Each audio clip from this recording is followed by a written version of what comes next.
Promote a culture of inclusion, supercharge your communication, and unleash the full potential of your teams and leaders with the Inclusive Handbook collection from the Diversity Movement. As part of the collection, I wrote the Inclusive Leadership Handbook with Kurt Merriweather to empower leaders with tools needed to cultivate a culture that fosters creativity, innovation, and employee engagement. Through strategies, exercises, and self-reflection, leaders at all levels can enhance their effectiveness. Learn more at thediversitymovement.com/store. Use code HOL at checkout for 25% of your first order. DEI budgets are under attack, but the goals haven't changed. Whether you're looking to increase your DEI knowledge, expand your market reach, or gain a competitive advantage in business, we have the solution. TDM Library is your single source for expert-curated DEI resources, strategies, and solutions, all designed to help you transform your workplace culture and be a more effective contributor. For $9.99 per month, you get access to our searchable subscription-based digital library. There, you'll find articles, practical how-to guidebooks, podcasts, award-winning microvideos, and more than 700 Q&As. Designed to help DEI practitioners, thought leaders, and executives create a more inclusive workplace. Whether you prefer to listen, watch, or read, we have the resources for you. TDM Library goes beyond the basics to dive deep into topics such as inclusive language, the business case for DEI, talent acquisition, and C-suite engagement. For less than the price of a sandwich, you get access to our library of more than 1,000 pieces of original, expert-curated DEI content. Join today and get your first 30 days free. Get your library card now at tdmlibrary.thediversitymovement.com.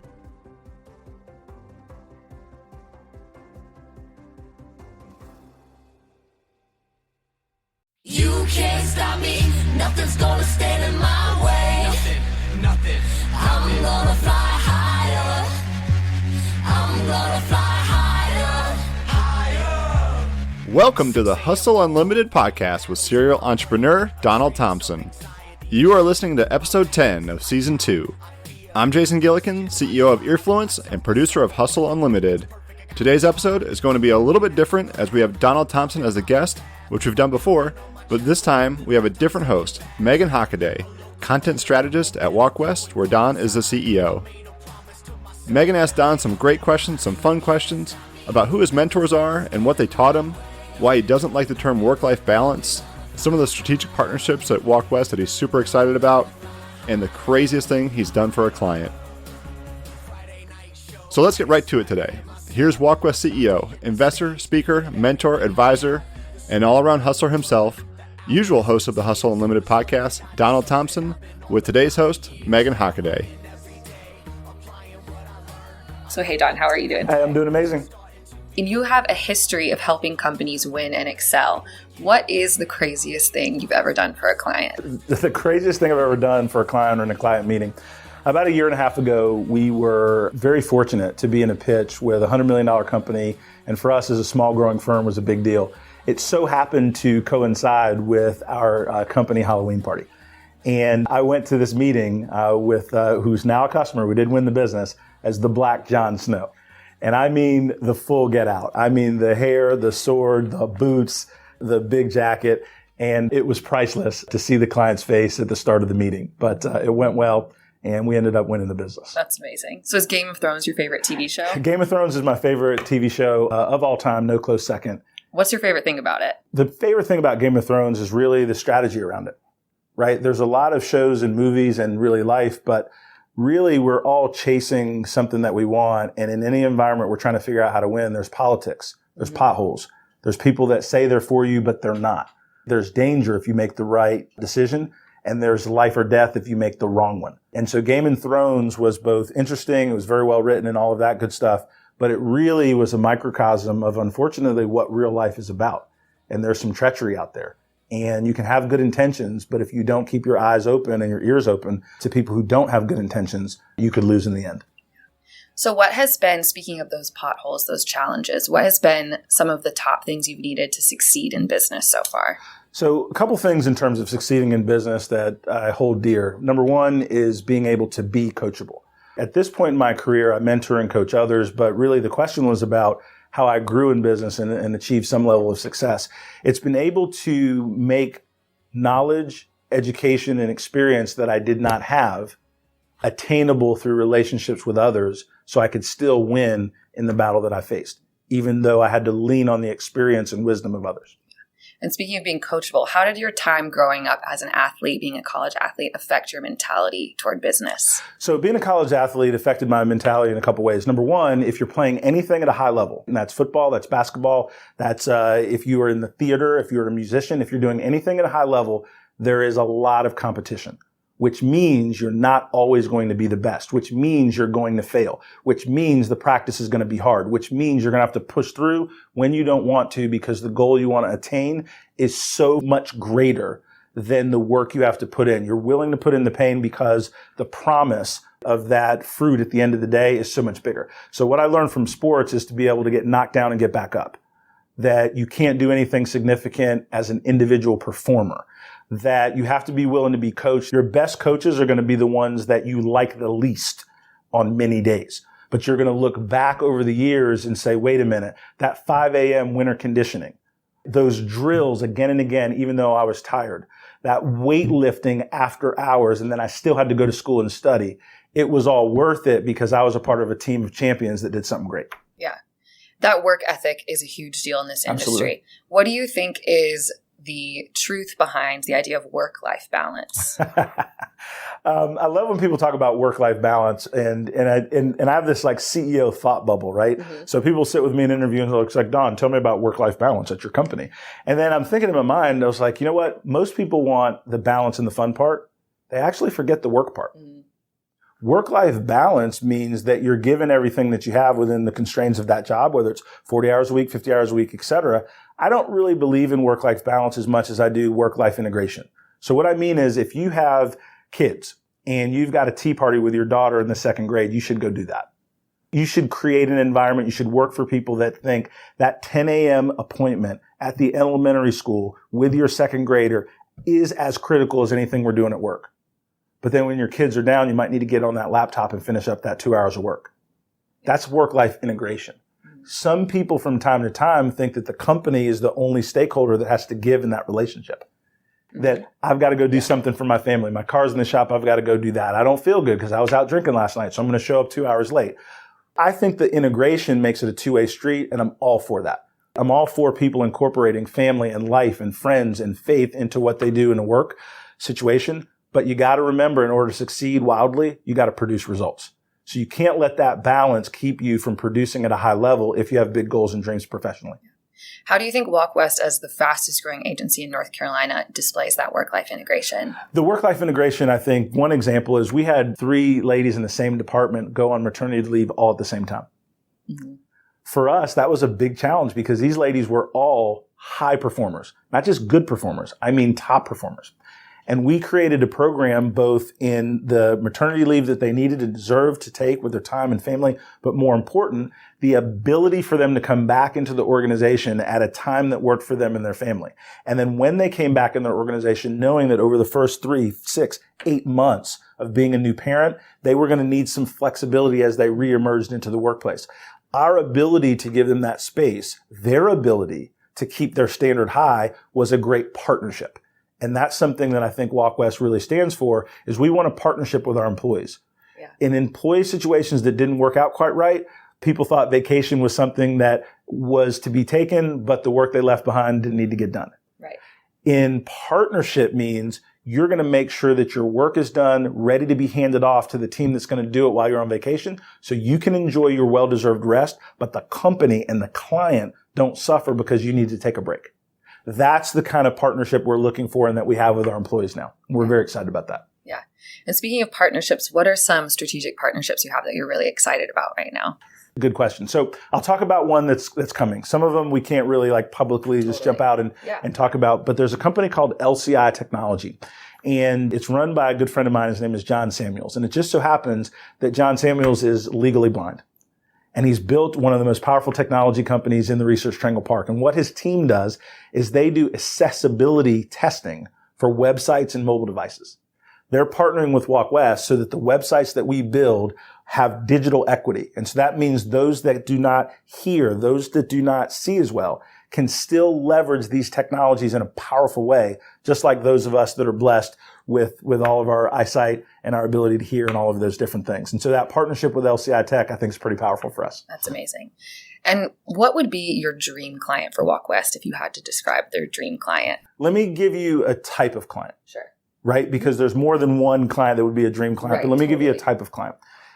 Challenger brands. So we're working with a company called Wasabi. They have a cloud-based storage system that's 6 times faster and 6 times cheaper than Amazon Web Services or what Google is bringing to market. We're super excited about working with Wasabi because they're a startup, the David going after the Goliath.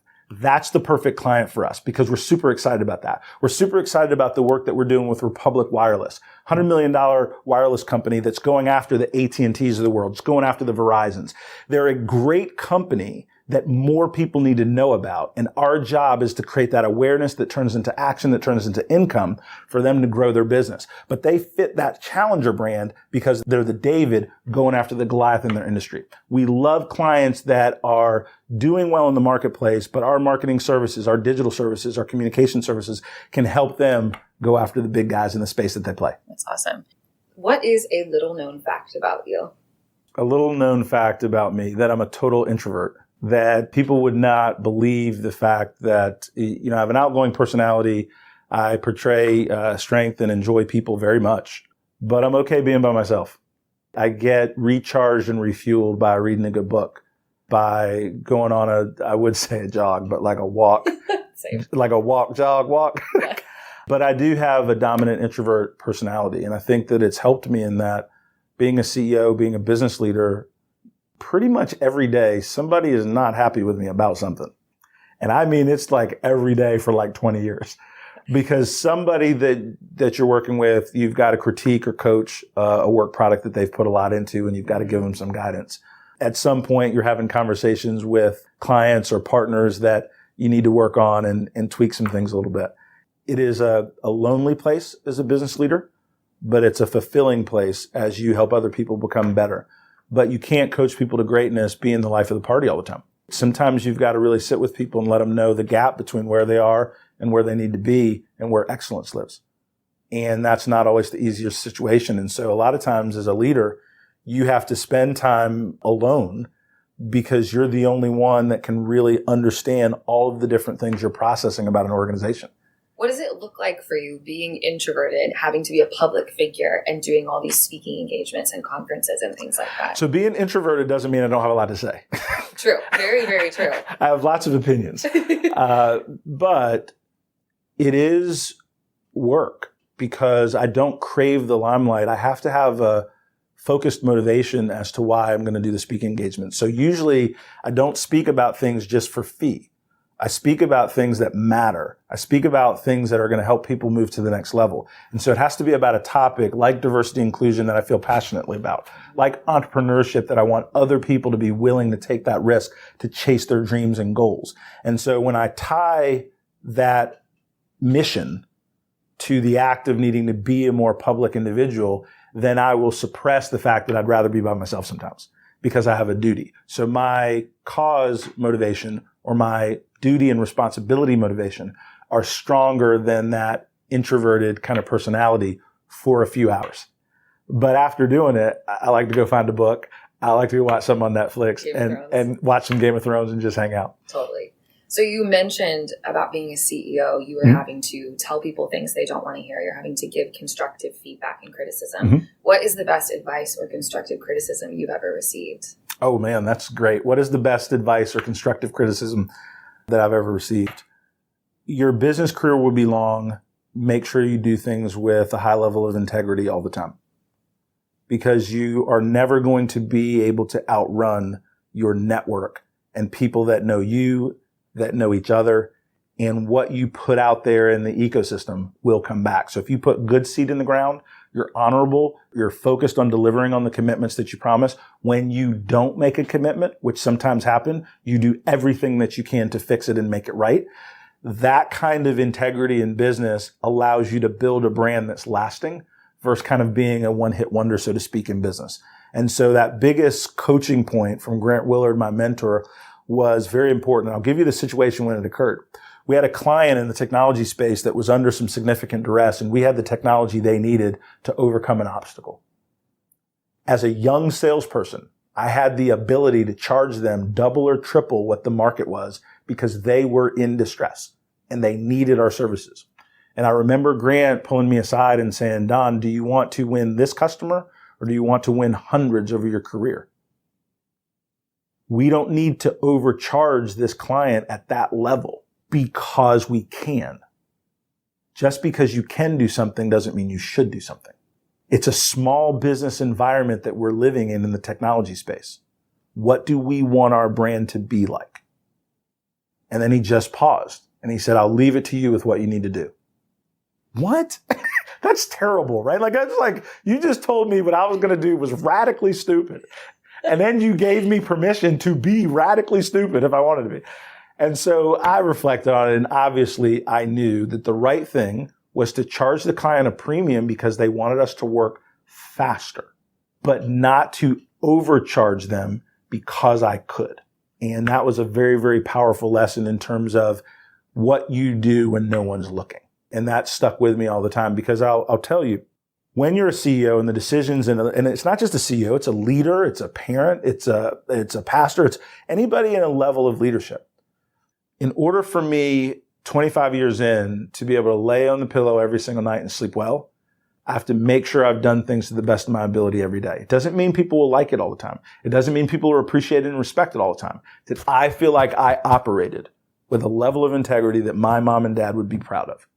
If I do that every day, I can always sleep well. And so those are the kind of things that I learned from Grant, that I learned from my parents, that underpin the way that I grow my business and that I try to lead. Yeah. Was that a learning curve for you to become less concerned with what everyone else was saying and become more concerned with how you felt at the end of the day? I don't know if it's a learning curve, but something that was cemented. I'm the son of a football coach. I moved around a lot. I learned very early on that people would cheer for you when you win, and when you lose, you get a U-Haul van and you have to move. And so I learned that winning mattered very early on in my life. The other thing I started to understand is that people telling you good things didn't mean they were always for you. And so early on in my life, I became very good at understanding that I had to perform at a high level based on the goals that I had, the dreams that I wanted to achieve, and not focus on simply pleasing others. If my goals, when achieved, made other people happy, then good stuff. But I learned that I had to make sure that I was doing things that aligned with what I wanted to be when I grew up. And that I learned from an early age, watching my mom and dad's profession, watching some of the different things that they worked through. And that has been a real strength for me because many people are very, very moved by the peer pressure of the moment. And I'm very thankful that I have not been, because otherwise I would not have taken as many risks as I have in my career. I would not have tried as many new things in my career if I was always wondering or thinking what people would think of me. And then what happens is when people don't understand, people always understand the win. People are always there to cheer for the win. And I just learned at an early age that I had to chase my dreams, my destiny, and not be so concerned with what others thought. We talked a little bit earlier about not being afraid to fail. Sure. A lot of entrepreneurs and people who are launching, specifically small businesses, there's definitely a high risk factor. How would you encourage them to move past that fear of failure? Yeah, moving past that fear of failure is difficult, right? Because we all have it. I still have it. I just overcome it. Does that make sense? Like it doesn't mean the fear is not there. Just don't let the fear define you. Walk, crawl, run. A lot of people think to start a business, they got to quit their job and they got to spend all their savings and go start a business. There's nothing wrong with side hustles. There's nothing wrong with building up a little consulting practice and then deciding after you got 5, 7, 8, 9 customers that then you want to transition out of a full-time career. There's nothing wrong with building a small team of interns that's working on a side project for you on nights and weekends. Mm-hmm. And then when you've got 5, 10 customers, then deciding that it's time to go full-time. Try, fail, and adjust means let's just get started. Let's not try to make the whole entrepreneurial decision all at once. Let's flesh out the idea. Let's do some research. Let's talk to some people in the business community and see if we've got something that's powerful. Let's talk to some customers. And then along that kind of path, you're going to find out the right time to take bigger and bigger risk for you and for your family. What do you feel like is the biggest risk you've taken that ended up being a success? Quitting school. When I was, looking at what I wanted to do for my career, and I was a finance major at East Carolina University, and I had a defining conversation with my coach, and me and my coach agreed. He agreed first, and then I finally did that I probably wasn't going to NFL. When I finally kind of realized not only was I not going to NFL, I wasn't going to be a starter on a Division I team. So this is like bad. I'm not going to get paid. Then even worse, I'm not going to play in front of 50, 60,000 people. I literally was going to be a special teams All-American. Like that was going to be my cap. Does that make sense? Like I was going to be amazing on special teams, right? Anytime your coach is like, hey man, don't let this get you down. You're going to be you are going to be a major part of our program on kickoff return, blocking for people, and as the gunner on punt team, and all these other things that have a high degree of injury and no accolades. Does that make sense?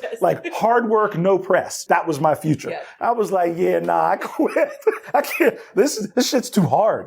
I was this winter conditioning, lifting, hitting dudes 270 pounds on the run, concussions. They didn't even call it that before. I was like, knees hurting. I was like, wait, what? Special team superstar? I was like, coach, I'm not going to be able to do that. Here's what I'm going to do for you, coach. He's like, what's that, Thompson? I was like, I'm going to create an environment where you have this open scholarship for somebody else.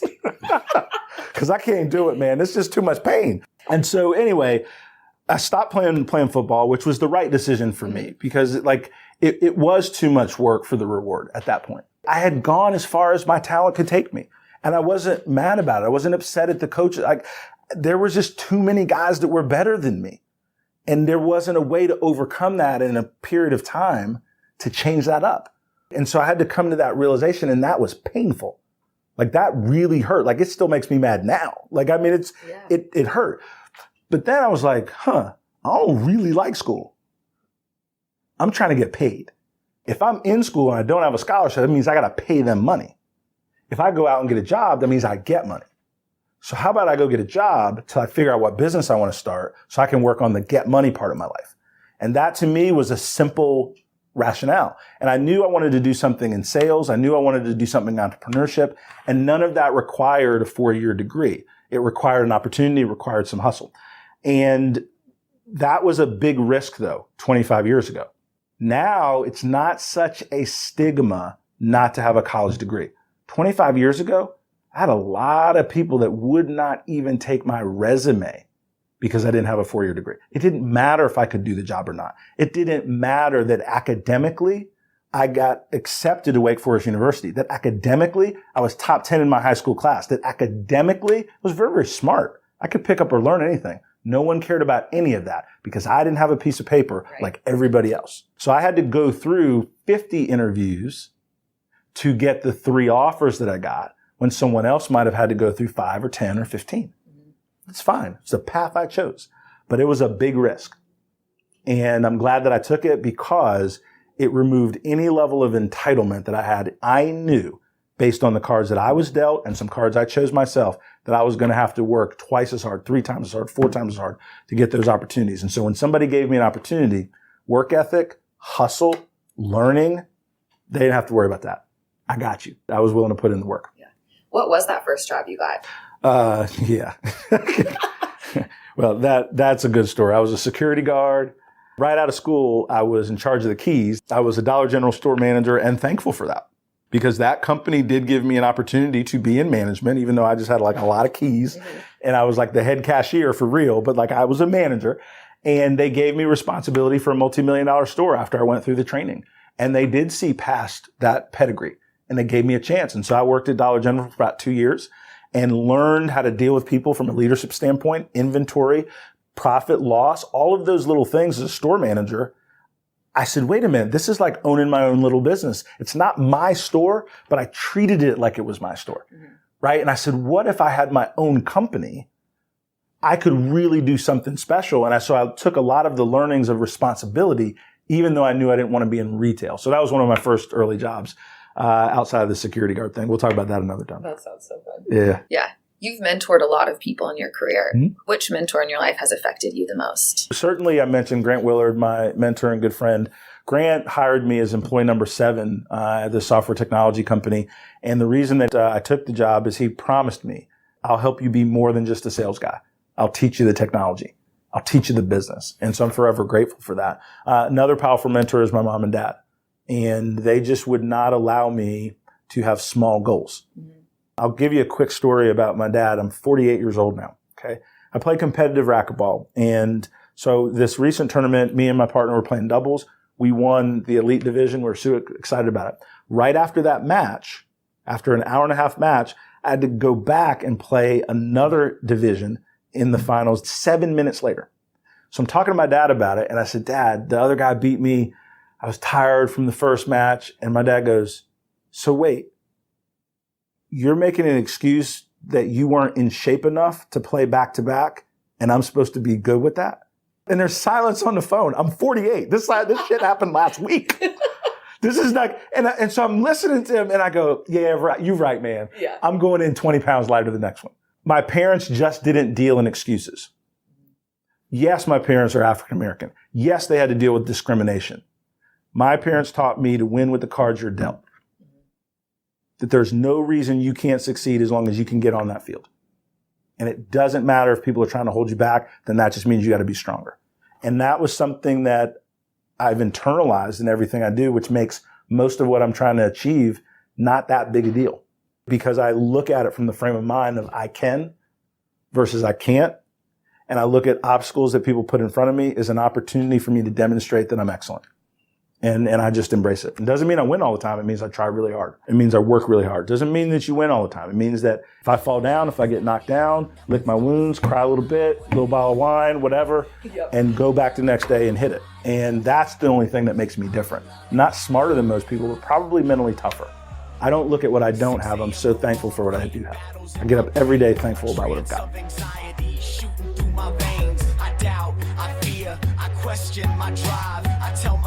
That was Donald Thompson, CEO of Walk West, with guest host Meghan Hockaday. For more from Walk West, visit walkwest.com or follow them on social media. And if you look back far enough, you can find where Don was in fact the Black Jon Snow. This episode was edited and produced by me, Jason Gillikin, for Earfluence. For more on the Earfluence Podcast Network, visit earfluence.com or check us out on social media. We're at Earfluence Media. Intro and outro music for this episode is You Can't Stop Me from Jensen Reed.